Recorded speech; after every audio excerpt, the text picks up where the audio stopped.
Hello everyone, সবাই কেমন আছো? তো চলে এসেছি আজকে আরও একটা ভিডিও নিয়ে। তো ফার্স্টে দেখো, ভিডিওতে দেখতেই পাচ্ছ ফার্স্টেই যে ডিমটা আমি আজকে বানাচ্ছি একটা রাতের ডিনারের জন্য, রুটি দিয়ে খাওয়ার জন্য ডিমের তেল ঝাল বানাচ্ছি।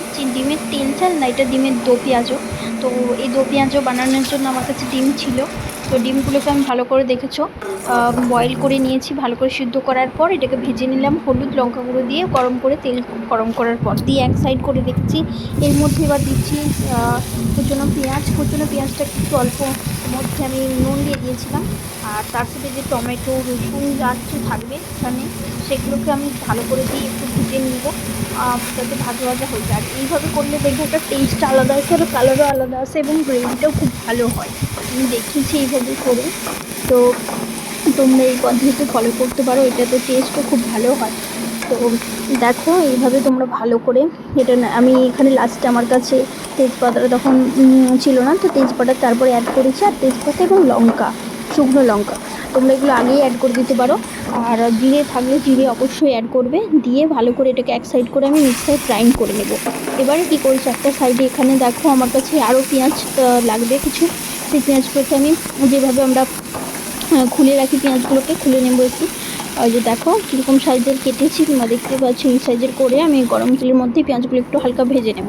এবার ভাজা ভাজা হয়ে গেলে যে গ্রেভিটা দেখো, গ্রেভির কালারটা জাস্ট দেখে, এখানে কিন্তু কোনোরকমভাবে কোনো কালার বা লঙ্কা গুঁড়ো কিছুই অ্যাড করা হয়নি, মানে জাস্ট শুধু যেগুলো আমি অ্যাড করেছিলাম ইনগ্রেডিয়েন্টস সেগুলোতেই হয়েছে। দেখো এর মধ্যে এবার কালারটাকে জাস্ট ব্যালেন্সিং ব্যাপারটা দেখো, এবং টেস্ট গ্রেভি খুবই ভালো আছে। তোমরা এইভাবে পদ্ধতিতে বানিও, আমি বলবো। এখানে কিন্তু কোনোভাবেই কিছু না অ্যাড হয়নি। এবার এটাকে ভালো করে যতক্ষণ না তেল ছাড়ছে মশলাটাকে ভালো করে কষে নেব, কারণ মশলার কাছেই আমাদের এই থাকে। এরপরে দেখো আমি কিন্তু কাশ্মীরি লঙ্কার গুঁড়ো অ্যাড করছি, কাশ্মীরি লঙ্কার গুঁড়োটা তারপরে অ্যাড করলাম আমি এখানে। অবশ্যই নুন এবং চিনি লাগবে, চিনিটা আমি এখানে স্কিপ করে গেছি, তো অবশ্যই বলবো চিনি একটা ব্যালেন্সিং ব্যাপার যেটা থাকে, মানে একটু ঝাল এবং চিনি সেটাও দেখে নেবে। যে দেখো পুরোভাবে কষিয়ে নিয়েছে, একদম তেল ছাড়ছে। তো তেল ছাড়া হয়ে গেলে একদম এর মধ্যে আমি দেবো পোস্ত আর চারমগজ বাটা। ঠিক আছে, এই যে দেখো পোস্ত চারমগজ বাটাটা আমি দিয়ে দিলাম। পোস্ত চারমগজ বাটা দেওয়ার পর ভালো করে এটাকেও কষিয়ে নেবে। কষিয়ে এখানে কিন্তু কোনোভাবে জল অ্যাড করিনি, তো একদম মিহি মানে গ্রেভি টাইপের আমি চাইছিলাম। তো যে গ্রেভি হয়ে গেল, তারপরে যে ধনেপাতা ছিল ধনেপাতাগুলোকে দিয়ে তোমরা স্বাদ অনুসারে কে কীরকম ঝাল খাও আর নুনটা চেক করে আর ডিমগুলোকে এর মধ্যে এবার দিয়ে দেবে।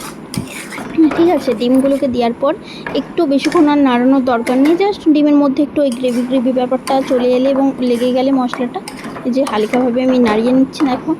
তো তারপরেই হয়ে গেলেই তোমরা নামিয়ে দিতে পারো আজকে ডিমের দো পেঁয়াজ, যেটা রুটি পরোটার সাথে খুবই ভালো লাগে।